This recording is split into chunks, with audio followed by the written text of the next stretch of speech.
Hello friends, मैं doctor Shweta Joshi. आपका मेरे चैनल डॉक्टर जोशी होम्योपैथी में बहुत बहुत स्वागत है। दोस्तों, आज के वीडियो में हम बात करेंगे पाइल्स के बारे में। जानेंगे कि ये पाइल्स क्या होता है, कैसे होता है और उसके लिए बेस्ट होम्योपैथिक मेडिसिन्स जिनको लेकर के आप अपने पाइल्स की प्रॉब्लम पूरी तरह से ठीक कर सकते हैं। तो आज का ये वीडियो आपके लिए बहुत हेल्पफुल रहेगा, इसे लास्ट तक ज़रूर देखिएगा। तो चलिए शुरू करते हैं। दोस्तों, पाइल्स जिसे हीमोरॉइड्स भी कहा जाता है, हिंदी में इसे बवासीर भी कहते हैं। ये आजकल बहुत ही कॉमन प्रॉब्लम हो गई है। पाइल्स को समझने के लिए सबसे पहले हमें बॉडी के अपने स्ट्रक्चर को समझना होगा। हमारी बॉडी में जो डाइजेस्टिव सिस्टम होता है उसके मेन 3 पार्ट्स होते हैं।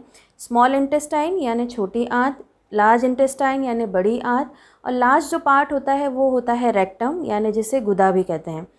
ये जो रेक्टम है, इसकी जो लास्ट ओपनिंग होती है उसे एनल ओपनिंग कहते हैं या एनस कहते हैं।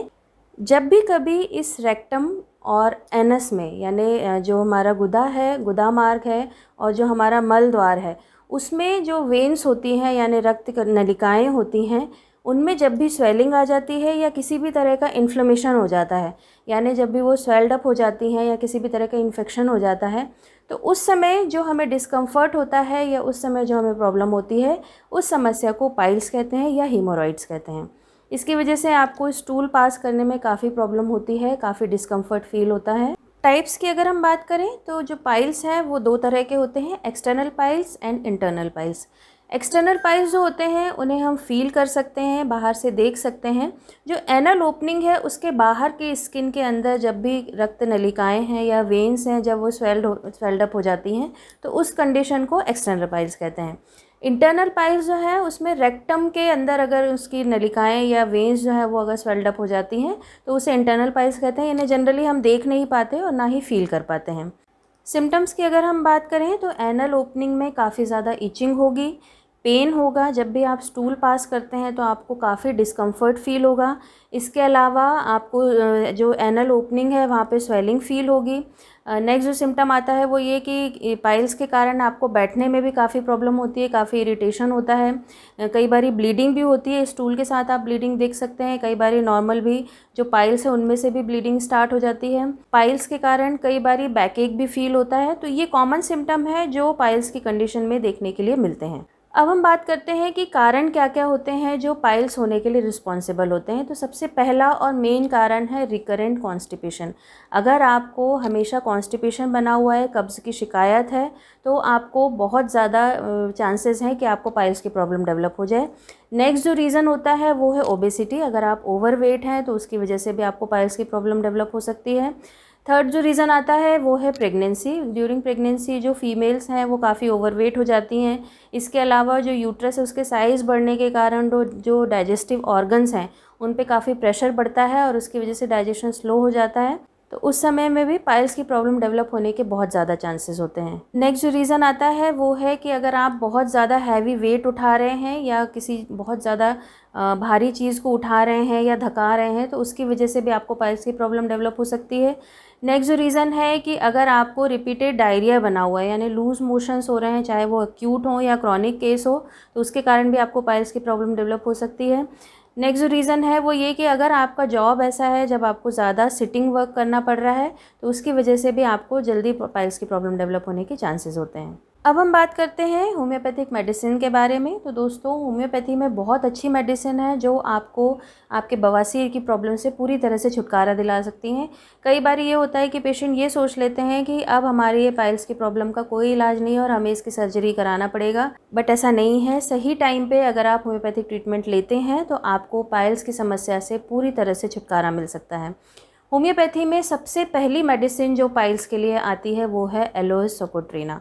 दोस्तों, ये बहुत अच्छी मेडिसिन है जो आपके पाइल्स की प्रॉब्लम को ठीक कर सकती है। इसके जो सिम्टम है उनमें मेनली ब्लीडिंग पाइल्स होते हैं। पेशेंट को हमेशा ऐसा लगता रहता है कि उसकी जो एनल ओपनिंग है वहाँ से कुछ ना कुछ गिरने वाला है, वो हमेशा ऐसा फील करते रहता है। इसके अलावा जो एनल ओपनिंग है यानी स्फिंक्टर एनाई जो रिस्पॉन्सिबल होता है एनस के खुलने और बंद होने के लिए, उसमें उसको काफ़ी वीकनेस फील होती है क्योंकि वहाँ की मसल्स उसको लगता है कि काफ़ी वीक हो गई हैं। तो इवन वो गैस पास करने में भी काफ़ी डरता है पेशेंट कि ऐसा ना हो कि मैं अगर गैस पास करूँ तो मुझे स्टूल पास हो जाए। तो ये सिम्टम होता है। नेक्स्ट जो सिम्टम है वो ये है कि पेशेंट को कोल्ड एप्लीकेशन से रिलीफ मिलता है। जनरली हम देखते हैं कि अगर किसी भी तरह के पाइल्स के पेशेंट होते हैं तो उन्हें गर्म पानी की सिकाई से आराम लगता है, लेकिन एलोज का जो पेशेंट है उसको ठंडे पानी की सिकाई से या ठंडे पानी के एप्लीकेशन से उसको आराम लगता है। इसके अलावा अगला जो सिम्टम होता है वो ये कि इसके जो पाइल्स हैं या ह्यूमरॉइड्स हैं वो अंगूर के गुच्छे के समान दिखाई देते हैं। मतलब एक्सटर्नल पाइल्स होते हैं, पेशेंट उन्हें फील कर सकता है और वो अंगूर के गुच्छे के समान दिखाई देते हैं। इसके अलावा पेशेंट को स्टूल पास करने में कोई प्रॉब्लम नहीं होती, क्योंकि उसका स्टूल जो है वो म्यूकस से भरा हुआ होता है, म्यूकस होता है उसके स्टूल में, तो वो ईजिली स्टूल पास कर लेता है। लेकिन जैसे ही स्टूल पास करता है उसके बाद उसको एनस में बहुत ज़्यादा पेनफुल फील होता है। तो अगर ये सारे आपके सिम्टम हैं तो एलोज आपके लिए बहुत अच्छी मेडिसिन है। 30 पोटेंसी में 2-2 बूंदें दिन में 3 बार लेकर के आप इसको यूज़ कर सकते हैं। नेक्स्ट जो मेडिसिन आती है वो है एस्कुलस। दोस्तों एस्कुलस में जो हीमोरॉइड्स हैं वो नॉन ब्लीडिंग होते हैं, इसमें किसी भी तरह की कोई ब्लीडिंग नहीं होती। इसके अलावा जो स्टूल पास करने के तुरंत बाद उसको बहुत ज़्यादा पेन होता है। जो पेन है वो शूटिंग टाइप ऑफ पेन होता है, मतलब नीचे से स्टार्ट होता है और ऊपर जाता है और उसके बैक में बहुत ज़्यादा पेन होता है। तो अगर ये सारे आपके सिम्टम हैं तो एस्कुलस आपके लिए बहुत अच्छी मेडिसिन है। 30 पोटेंसी में 2-2 बूंदें दिन में 3 बार लेकर के आप इसको यूज़ कर सकते हैं। नेक्स्ट जो मेडिसिन आती है वो है नक्स वोमिका। दोस्तों नक्स वोमिका भी पाइल्स के लिए एक बहुत अच्छी मेडिसिन है। नक्स वोमिका ऐसे पेशेंट्स के लिए ज़्यादा सूटेबल है जिनका सिटिंग जॉब है, लगातार बैठने के कारण उनको पाइल्स की प्रॉब्लम डेवलप हुई है, या फिर अल्कोहल कंजम्पशन के कारण, यानी जो लोग अल्कोहल का यूज़ करते हैं और उसकी वजह से उनको पाइल्स की प्रॉब्लम डेवलप हो गई है, तो नक्स वोमिका उन लोगों के लिए बहुत अच्छी मेडिसिन है। इसमें जो पेशेंट है उसको हमेशा अर्ज होती रहती है कि मुझे स्टूल पास करने के लिए जाना है, लेकिन जब वो स्टूल पास करने जाता है तो बहुत ही स्मॉल क्वांटिटी में स्टूल पास कर पाता है। तो अगर ऐसे आपके सिम्टम हैं तो नक्स वोमिका आपके लिए एक बहुत अच्छी मेडिसिन है। 30 पोटेंसी में 2-2 बूंदें दिन में 3 बार लेकर के आप इसको यूज़ कर सकते हैं। नेक्स्ट जो मेडिसिन आती है वो है हिमेमैलिस। दोस्तों हिमेमैलिस जो है वो ब्लीडिंग पाइल्स के लिए एक बहुत अच्छी मेडिसिन है। इसमें जो एनस है वो बहुत ज़्यादा पेनफुल हो जाता है और पेशेंट को रेक्टम में पल्सेशन फील होता है। तो अगर ये आपके सारे सिम्टम हैं तो हिमेमैलिस आपके लिए एक बहुत अच्छी मेडिसिन है। 30 पोटेंसी में 2-2 बूंदें दिन में 3 बार लेकर के आप इसको यूज़ कर सकते हैं। नेक्स्ट जो मेडिसिन आती है वो है नाइट्रिक एसिड। नाइट्रिक एसिड में अगर आपको हीमोरॉइड्स के साथ साथ फिशर की भी प्रॉब्लम है तो ये आपके लिए बहुत सुटेबल मेडिसिन है। इसमें जो ब्लीडिंग है वो एक्सटर्नल भी हो सकती है, इंटरनल भी हो सकती है। साथ ही पेशेंट को स्टूल पास करने के बाद बहुत ज़्यादा पेन होता है, वो जो पेन है वो बहुत लंबे टाइम तक बना रहता है और कांटे चुभने जैसा दर्द होता है उसको एनस में। तो अगर इस तरह के आपके सिम्टम हैं तो नाइट्रिक एसिड आपके लिए एक बहुत अच्छी मेडिसिन है। 30 पोटेंसी में 2-2 बूंदें दिन में 3 बार लेकर के आप इसको यूज़ कर सकते हैं। नेक्स्ट जो मेडिसिन आती है वो है muriatic acid. Muriatic acid pregnancy में अगर जो वुमेन है और उनको अगर पाइल्स की प्रॉब्लम डेवलप हो रही है तो उनके लिए एक बहुत अच्छी मेडिसिन है। इसके अलावा जो पेशेंट है उसका जो एनस है वो बहुत ज़्यादा सेंसिटिव हो जाता है, इवन जो टॉयलेट पेपर है उसका टच भी पेशेंट को बर्दाश्त नहीं होता।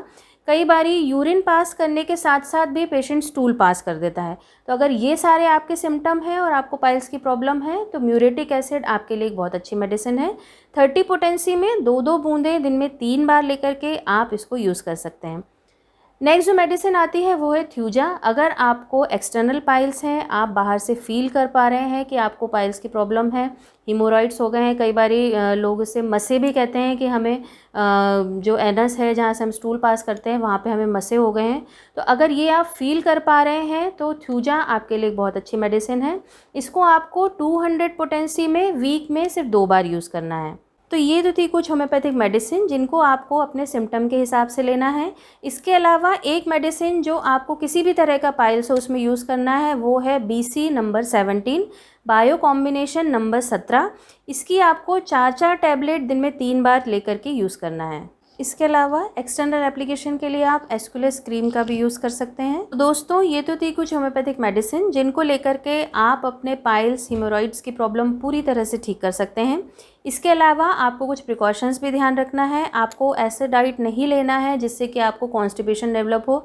जैसे आपको फैटी फूड्स नहीं खाना है, बहुत ज़्यादा तली हुई चीज़ें या स्पाइसी फूड नहीं खाना है। फाइबर्स को अपनी डाइट में शामिल करना है।